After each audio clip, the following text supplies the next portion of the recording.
Hello there, guys, and in this tutorial let us talk about the else statement.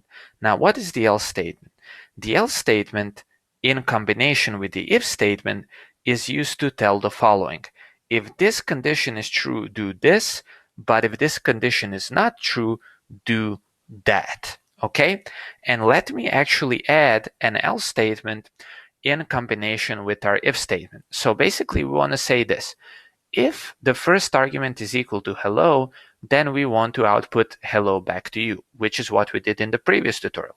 But now we want to expand upon it, and we want to say if this condition doesn't hold, and by this condition I mean this condition right here, which I just highlighted, if it doesn't hold, then I want to echo you are rude.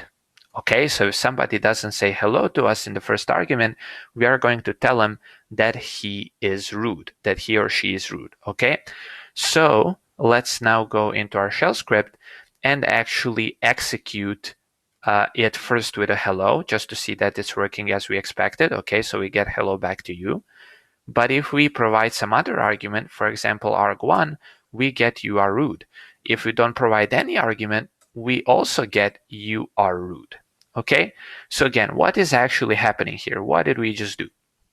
We are testing if the first argument to our script is hello. Okay, and we covered that in the previous tutorial. If it is, we echo hello back to you.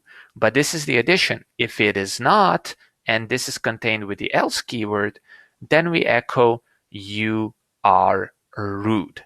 Okay, and this is actually what is happening. Okay, so thank you guys for watching. I hope you got the gist of this, and in the next tutorial we are going to talk about some additional shell scripting stuff. Okay, so stay with me. I hope you found this useful, and I hope you learned something useful, and I will see you in the next tutorial.